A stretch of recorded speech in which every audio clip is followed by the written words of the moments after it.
اعوذ باللہ من الشیطان الرجیم بسم اللہ الرحمن الرحیم وأما الجدار فكان لغلامين يتيمين في المدينة وكان تحته كنز لهما وكان أبوهما صالحا فأراد ربك أن يبلغا أشدهما ويستخرجا كنزهما رحمة من ربك وما فعلته عن أمري ذلك تأويل ما لم تسطع عليه صبرا۔ یہ سورۃ الکہف کی آیت نمبر 82 ہے، 82، اور ترجمہ اس آیت کا یہ ہے۔ اور جہاں تک کی تعلق ہے دیوار کا، تو وہ شہر میں دو یتیم لڑکوں کی تھی، اور اس کے نیچے ان دونوں کے لیے ایک خزانہ تھا، اور ان کا باپ نیک تھا۔ تو تیرے رب نے چاہا کہ وہ دونوں اپنی جوانی کو پہنچ جائیں اور اپنا خزانہ نکال لیں تیرے رب کی طرف سے رحمت کے لیے، اور میں نے یہ اپنی مرضی سے نہیں کیا۔ یہ ہے اصل حقیقت ان باتوں کی جن پر تو صبر نہیں کر سکا۔ یہ حضرت موسیٰ اور حضرت خضر علیہ السلام کا یہ واقعہ چل رہا ہے، اور حضرت موسیٰ علیہ السلام حضرت خضر کے ساتھ میں ہو گئے تھے، اور اس شرط پر کہ آپ کوئی سوال نہیں کریں گے، مگر 3 ایسے واقعات پیش آئے کہ جس پر حضرت موسیٰ صبر نہیں کر سکے، اور انہوں نے وہ سوال کر دیے، اور اس کے بعد اب دونوں کی جدائی ہو رہی ہے، اور حضرت خضر ان کو ان راز سے واقف کر رہے ہیں، اس بات سے واقف کر رہے ہیں کہ ایسے انہوں نے کیوں کیا۔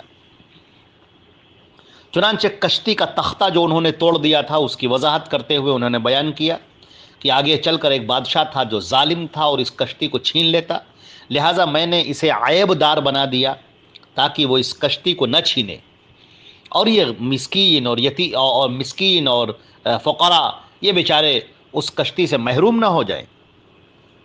اور دوسری بات جو انہوں نے اس بچے کو قتل کر دیا تھا، انہوں نے بتایا کہ مستقبل میں آگے چل کر یہ بچہ خراب ہونے والا تھا، اور اپنے ماں باپ کو بھی سرکشی میں اور کفر میں مبتلا کرنے والا تھا، اور ماں باپ کے لیے باعث اذیت اور باعث تکلیف بننے والا تھا، اس لیے ہم نے اسے قتل کر دیا، اور اللہ تعالیٰ اس کے بدلے میں اسے دوسرا بچہ دے گا، دوسری اولاد دے گا جو اس سے بہتر ہوگی اور عمدہ ہوگی۔ اور اب یہ تیسری بات، جو گاؤں میں گئے تھے، اس بستی میں گئے تھے، بھوکے پیاسے تھے، اور بستی میں کسی نے ان کو کھانا نہیں پوچھا۔ کئی لوگوں سے انہوں نے درخواست کی کہ ہمیں کھانا دے دو، مگر انہوں نے اس کھانے کو کسی نے کھانا نہیں دیا۔ اس زمانے میں کوئی ہوٹل نہیں تھے، ریسٹورنٹ نہیں تھے کہ وہ چلے جاتے اور کھانا کھا لیتے۔ گاؤں کے لوگ اگر کھانا دے دیتے تو وہ کھانا ان کو مل جاتا۔ ایک بات یہاں پر بڑی اہم ہے، جان لینی چاہیے کہ جو انبیاء ہوتے ہیں، جو نبی ہوتے ہیں، وہ بھی بشر ہوتے ہیں، انسان ہوتے ہیں۔ انسانوں کے درمیان ان کو چنا جاتا ہے نبوت کے لیے، وہی گوشت پوست ہوتا ہے ان کے اندر۔ انسان جو اللہ نے بنایا ہے، حضرت آدم علیہ السلام، یہ انہی کی نسل سے ہوتے ہیں۔ وہ نور کے نہیں ہوتے، وہ الگ مخلوق نہیں ہوتے، وہ انسان سے ہٹ کر نہیں ہوتے، وہ بشریت سے خارج نہیں ہوتے۔ انہیں بھی بھوک اور پیاس لگتی ہے۔ قرآن پاک کے ان الفاظ کے اوپر آپ غور کریں، جب موسیٰ اور یوشع ابن نون دونوں چل رہے ہیں تو وہ کہتے ہیں کہ ہم تھک گئے ہیں، ہمیں تھکان لاحق ہو گئی ہے۔ ایک جگہ پر کہتے ہیں آتنا غدانا لقد لقینا من سفرنا ھذا نصبا، کہ ہمارا کھانا ہمارے لیے لاؤ، اس سفر میں ہمیں تھکن لاحق ہو گئی ہے۔ وہ انہیں کھانا ہے، وہ کھانا کھاتے ہیں، انہیں کھانے کی ضرورت ہے، انہیں پینے کی ضرورت ہے، اور یہ کہ انہیں تھکن لاحق ہوتی ہے۔ اسی طریقے سے قرآن پاک میں اور بھی کئی انبیاء کرام کا تذکرہ ہے جہاں پر انہیں خوف محسوس ہوتا ہے۔ موسیٰ علیہ السلام فأوجس فی نفسہ خیفۃ موسیٰ، موسیٰ کے دل میں ایک ڈر پیدا ہو گیا، خوف پیدا ہو گیا۔ اسی طریقے سے حضرت لوط علیہ السلام کے سامنے فرشتے پہنچتے ہیں، وہ ان کو پہچان نہیں پاتے۔ ابراہیم علیہ السلام کے سامنے فرشتے پہنچتے ہیں، وہ ان کو پہچان نہیں پاتے، ان کے سامنے بھنا ہوا بچڑا لے آتے ہیں۔ بہت سارے لوگوں نے اس بات کی کوشش کی ہے کہ انبیاء کرام کو بشریت سے خارج کر دیں اور یہ بتا دیں کہ وہ بشر نہیں تھے، حالانکہ بالکل غلط بات ہے۔ اللہ رب العزت نے انبیاء کرام کو بشر بنایا ہے۔ اگر کوئی ان کی بشریت پر اعتقاد نہیں رکھتا اور یقین نہیں رکھتا تو وہ قرآن کریم کی ان باتوں کا وہ منکر ہو جائے گا، قرآن کریم کی ان باتوں کے وہ خلاف چلا جائے گا، اللہ کی بتائی ہوئی بات کے علاوہ عقیدہ رکھنے والا ہوگا۔ تو پہلی بات یہاں پر اس بات کو واضح ہو جانی چاہیے۔ اچھا، جب انہوں نے کھانا مانگا اور کسی نے کھانا نہیں دیا، تو بھوکے پیاسے تھے، چلے آئے، دیکھا بستی میں ایک دیوار ہے جو گرنے والی ہے، خضر نے اس کو صحیح کر دیا، اس کو صحیح کرنے لگے، اس کو جوڑنے لگے، چننے لگے، ٹھیک کرنے لگے۔ موسیٰ علیہ السلام نے کہا کہ جب اس کو ٹھیک ہی کرنا تھا تو بستی والوں سے اجرت طے کر لیتے، گاؤں والوں سے کہہ دیتے کہ ہم اس دیوار کو ٹھیک کر دیں گے، اس کا جو پیسہ بنے اس کے ہمیں آپ رقم نہ دیجئے، اس کے بدلے میں کھانا دے دیجئے، آپ ایسا کر سکتے تھے۔ اب حضرت خضر نے کہا کہ نہیں، ہماری آپ کی جدائیگی کا وقت ہو گیا ہے، اور ہم آپ کو بتاتے ہیں کہ یہ کیا تھا۔ وَأَمَّا الْجِدَارُ، اما کا جو لفظ آتا ہے یہ آتا ہے کہ اور جہاں تک تعلق ہے اس کا، رہی بات اس کی، تو اس معنی میں یہ استعمال ہوتا ہے کہ رہی بات فلاں کی، یا یہ جو بات تھی اس بات کے بارے میں، وَأَمَّا الْجِدَارُ، جہاں تک تعلق ہے دیوار کا، دیوار کے بارے میں جو بات ہے اس کے بارے میں تم کو جو جاننا ہے وہ ہم تمہیں بتائے دیتے ہیں۔ فَكَانَ لِغُلَامَيْنِ يَتِيمَيْنِ فِي الْمَدِينَةِ، اس شہر میں، اس بستی میں، اس جہاں پر ہم لوگ ہیں، یہاں پر یہ دیوار ہے دو یتیم بچوں کی، یہ جو گھر ہے یہ دو یتیم بچوں کا گھر ہے جن کا باپ کا سایہ سر پر سے اٹھ گیا ہے، اور یتیم کہتے ہی ہیں جو ابھی بالغ نہ ہوا ہو، بالغ نہیں ہے اور باپ کا سایہ اٹھ گیا ہے تو وہ یتیم کہلاتا ہے۔ حدیث شریف میں آتا ہے لا یتما بعد حلم، کہ بڑے ہونے کے بعد، بالغ ہونے کے بعد وہ یتیمی برقرار نہیں رہتی، وہ ختم ہو جاتی ہے، پھر آدمی اپنے آپ کو یتیم نہیں کہہ سکتا۔ یتیم کہتے ہی اس کو ہیں جو نابالغ ہو اور باپ کا سایہ سر پر سے اٹھ گیا ہو، اس کو یتیم کہتے ہیں۔ اگر وہ بالغ ہو جائے تو اب پھر وہ یتیم نہیں رہتا۔ تو دو غلامین یتیمین، دو بچے تھے، غلام کہتے ہیں بچے کو جو ابھی بالغ نہ ہوئے ہوں، دو یہ بچے تھے اور یتیم تھے شہر میں، اور اس دیوار کے نیچے ایک خزانہ دفن ہے، وَكَانَ تَحْتَهُ كَنْزٌ لَهُمَا، اور یہ خزانہ انہی دونوں کا ہے، اور اس دیوار کے نیچے ہے۔ اگر یہ دیوار گر جاتی اور خزانہ ظاہر ہو جاتا تو یہ تو دونوں چھوٹے بچے ہیں، بستی کے لوگ دوڑ کر آتے اور اس خزانے کو لوٹ لیتے، خزانے کو لے لیتے۔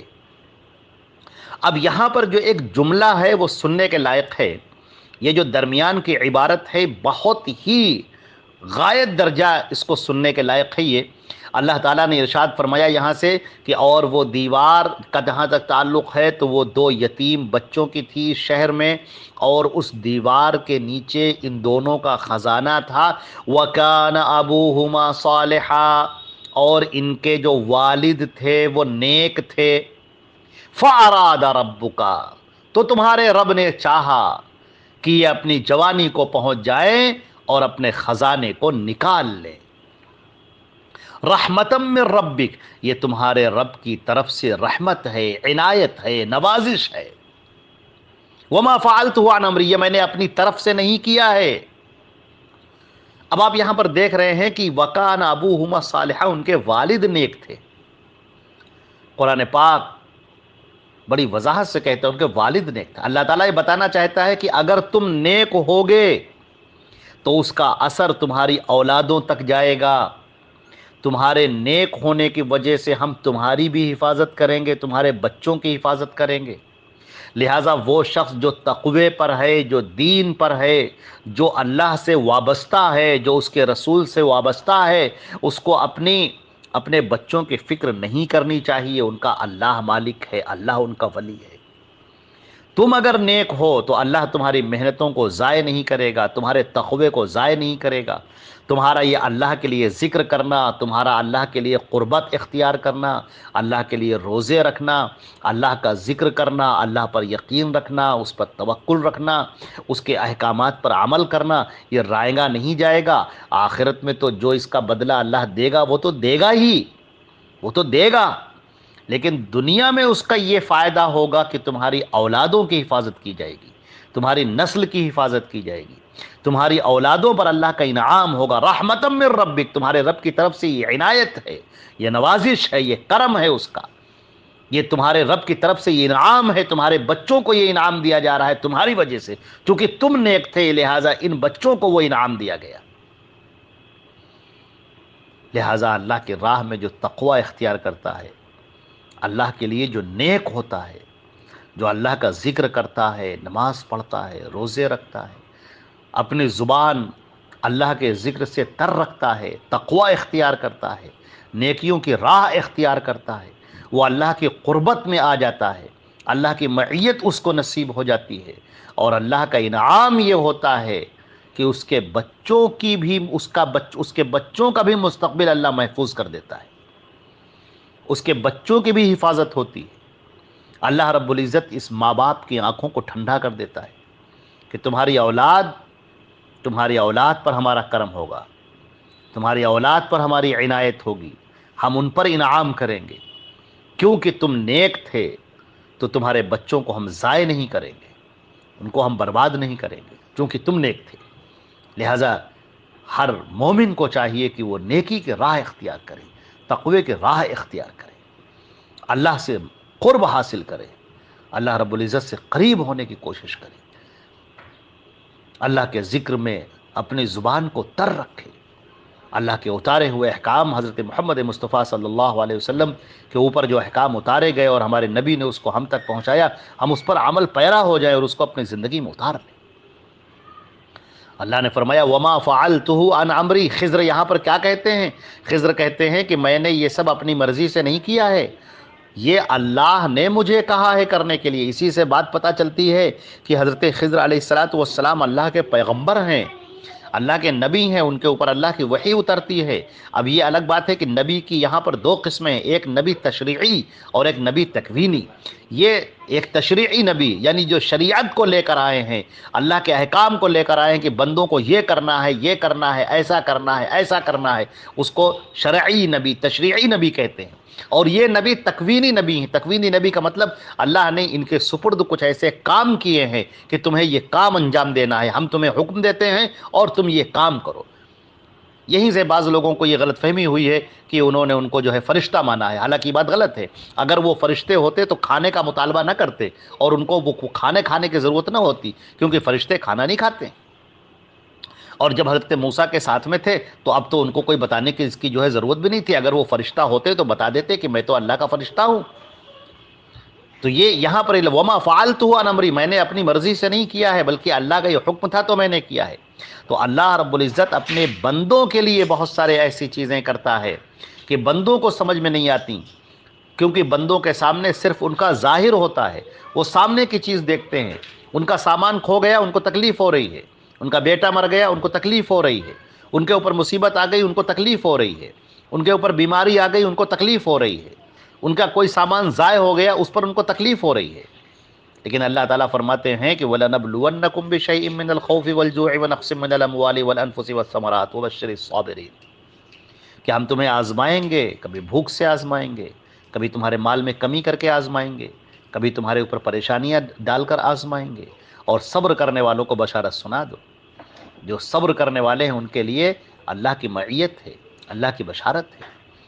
یہ جو چیزیں پیش آتی ہیں اس میں تمہارا فائدہ ہوتا ہے، لیکن تمہاری نگاہیں اس کو نہیں دیکھ سکتے، تم اس کو نہیں سمجھ سکتے، آگے چل کر کیا ہونے والا ہے تم کو نہیں معلوم۔ اللہ رب العزت نے تم کو اس مصیبت سے بچا لیا جو بڑی مصیبت پیش آنے والی تھی، اور اس چھوٹی سی مصیبت میں تم کو مبتلا کر دیا۔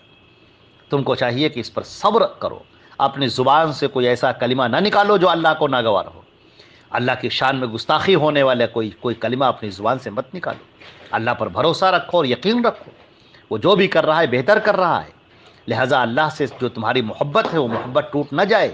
شیطان مردود تمہارے ذہن میں وسوسے ڈالے گا، تمہارے ذہن کو گمراہ کرنے کی کوشش کرے گا، تم کو اللہ سے بدظن کرنے کی کوشش کرے گا، اللہ سے بدگمان کرنے کی کوشش کرے گا، مگر تم اس کے فریب میں مت آنا۔ تم اللہ پر یقین رکھو، اٹوٹ یقین رکھو، اٹل یقین رکھو، اللہ پر مکمل توکل کرو اللہ پر۔ اللہ نے تمہارے ساتھ جو بھی کیا اس میں تمہارے لیے بھلائی ہے، تمہارے لیے خیر ہے، تمہارا بہترین مستقبل اس سے پوشیدہ ہے، اس سے وابستہ ہے، اور بہترین مستقبل تمہارے لیے پوشیدہ کر دیا گیا ہے۔ اور آئندہ جو زمانہ آنے والا ہے، آئندہ جو تمہارے سامنے زندگی آنے والی ہے، آئندہ جو تمہارا مستقبل آنے والا ہے، جو تمہارا فیوچر ہے، وہ تمہارا بہتر ہوگا اور اچھا ہوگا اور عمدہ ہوگا۔ آخر میں فرمایا ذالک تاویل ما لم تستطع علیہ صبرا، اور یہ وہ بات تھی، یہ وہ تعویل تھی جس پر تم صبر نہیں کر سکے۔ یہ ہے حقیقت، تعویل کہتے ہیں اصل حقیقت کو، اصل حقیقت تعویل کہتے ہیں اصل حقیقت کو. یہ ہے اصل حقیقت ان باتوں کی جن پر تم صبر نہیں کر سکے. تو یہ بہت ہی اہم بات ہے کہ اللہ رب العزت نے یہ پورا واقعہ بیان کیا ہے موسیٰ اور خضر کا، اور یہ پورا واقعہ یہ جو ہے سننے کی ضرورت ہے، اور پورے واقعے کو ایک مرتبہ پھر سننے کی ضرورت ہے، اور اس پر غور کرنے کی ضرورت ہے. والسلام علیکم ورحمۃ اللہ وبرکاتہ.